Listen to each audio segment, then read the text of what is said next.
The first thing she said to me was, "You were my favorite patient."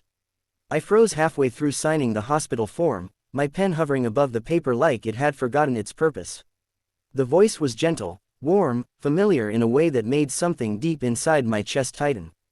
I looked up slowly, not sure what I was expecting, maybe someone I vaguely remembered, maybe a mistake. But when our eyes met, everything inside me shifted. She looked older now, of course. Time had added soft lines around her eyes and a quiet strength to her posture. Her hair, once probably darker, was streaked with silver and tied neatly at the back. But her smile felt like something I had known long before I even understood what comfort was. "I'm sorry," I said, blinking as if that would help me place her. "Have we met before?" She tilted her head slightly, studying me, as if she was measuring how much of the past I still carried. Then she stepped closer. "You don't remember," she said softly. It wasn't a question. I shook my head, a strange uneasiness creeping in. "I feel like I should." Her smile didn't fade, but her eyes grew gentler, almost protective. "You were 7 years old," she said. "You were admitted here for almost 3 months. 3 months. The number hit me like a distant echo, something important, something buried. I hesitated. I was sick a lot as a kid, but I don't remember being here that long. She nodded slowly, as if she had expected that. "You wouldn't." "Not fully." There was a pause, heavy but not uncomfortable. It felt like standing at the edge of something deep, something I had forgotten on purpose. "I'm Aisha," she said, extending her hand. I took it automatically. "Hamza." "I know," she replied, her smile widening just a little. And that's when it began, the unraveling of something I didn't even realize I had locked away. I hadn't planned to be in that hospital for anything more than a routine checkup. A few headaches, some dizziness, nothing serious, I thought. But standing there, face to face with a woman who claimed to have known me during a time I couldn't remember, suddenly made everything feel heavier. "Can you tell me?" I asked, my voice quieter now. She studied me for a moment, as if deciding how much I was ready to hear. Then she gestured toward a row of chairs near the window. "Sit with me for a few minutes," she said. I followed her, my curiosity now stronger than my confusion. For a moment, neither of us spoke. The hospital buzzed softly around us, distant footsteps, muted conversations, the steady rhythm of a place that never truly slept. "You were very sick," she finally said. "It wasn't something simple. Your immune system, it was failing you." I frowned, trying to connect her words to anything in my memory. "But I'm fine now. I've always been fine." She nodded. "Because you survived." The way she said it made my chest tighten. "There were days," she continued, "when we weren't sure you would." I swallowed hard. "You had a habit," she added, her tone softening slightly, "of pretending you weren't scared. Even when you were in pain, you would smile at everyone who walked into your room. That felt familiar. You used to ask me every night," she said, her voice almost a whisper now, "Am I going to be okay?" I felt something shift inside me, like a locked door creaking open just a little. "And what did you say?" I asked, my voice barely audible.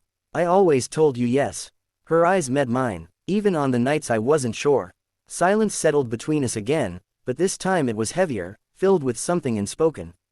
"Why don't I remember any of this?" I finally asked. She looked out the window for a moment before answering. "Sometimes," she said, "our minds protect us by letting go of the things we couldn't handle at the time." I let that sink in. "You were alone most of the time," she added. That caught me off guard. "What do you mean?" "Your parents," she hesitated, choosing her words carefully, "they couldn't be here often. There were complications." I frowned. "Complications?" She nodded. "Work, finances, life." Then she looked back at me. "But you never complained about it." "Not once." Something about that hurt in a way I couldn't explain. "You waited," she continued. "Every evening, you would sit by the door, hoping someone would come." My throat tightened. "But when no one did," she said gently, "you would turn to me and say, 'It's okay. You're here.'" I looked down at my hands, trying to process everything. "You weren't just my patient, Hamza," she said. "You were something more." I didn't know what to say. "Why didn't you ever tell me?" I asked after a while. She gave a small, almost sad smile. "You never came back." That hit harder than I expected. "I guess I moved on," I said quietly. "Yes," she replied. "That's what you were supposed to do." Another silence. "But I didn't," she added. I looked up at her. I've worked with hundreds of patients over the years, she said. Faces come and go, stories blur together. She paused. But not yours. There was something in her voice, something steady and certain, that made my chest ache. You taught me something, she continued. What? I asked. She smiled, but this time there was a hint of emotion behind it. You taught me that courage doesn't always look like strength, she said. Sometimes, it looks like a small boy smiling through his pain, asking if everything is going to be okay, and choosing to believe the answer. I felt my eyes sting. I wasn't courageous, I said softly. I was just a kid. Exactly, she replied, and that's what made it extraordinary. That conversation should have ended there. It would have been easier that way, just a brief encounter, a forgotten story resurfacing for a moment before fading again. But it didn't, because as I sat there, listening to her, something inside me began to change. Can I see the room? I asked suddenly. She blinked, surprised. The room, the one I stayed in, I clarified. Is it still here? She hesitated. It might be occupied. I just want to see it, I said. She studied me for a moment, then nodded. Come with me. We walked down a long corridor, the kind that felt endless in hospitals. Each step felt heavier than the last, like I was walking towards something I wasn't entirely ready to face. We stopped in front of a door. This is it, she said softly. I stared at the number on the door, my heart beating faster. Do you want to go in?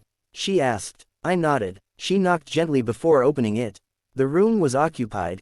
A young boy, maybe around 7 or 8, lay in the bed. His mother sat beside him, holding his hand. For a moment, everything blurred. Because suddenly, it wasn't just a room. It was a mirror. I saw myself in that boy, the same uncertainty, the same quiet fear hidden behind a forced smile. He reminds me of you, Aisha whispered. I didn't respond. I couldn't. Because in that moment, I understood something I had never fully realized before. I hadn't just forgotten that part of my life. I had escaped it, but she hadn't. She had stayed, day after day, year after year, being the person someone needed when no one else could be there. And suddenly, her words, "You were my favorite patient," meant something entirely different. Not special because I was easy. Not special because I was different. But because, in some small way, I had mattered during a time when everything felt uncertain. As we stepped out of the room, I turned to her. Do you ever get tired? I asked. She smiled faintly. Every day. Then why do you keep doing it? She looked back at the door we had just closed. Because sometimes, she said, someone needs you to be there. Even if they won't remember you later. That stayed with me, more than anything else she had said. Because I realized something then. I didn't remember her, but she remembered me, and maybe, that was enough. Before I left the hospital, I turned back to her one last time. Thank you, I said. She shook her head. You don't need to thank me. Yes, I do, I insisted. For staying. She smiled. Take care of yourself, Hamza, she said. I nodded, but as I walked away, I knew something had changed. Because for the first time in a long time, I felt connected to a part of myself I didn't even know I had lost. And I carried something with me, a quiet, powerful realization. Sometimes, the people who shape our lives the most, are the ones we don't even remember. But they remember us, and that makes all the difference.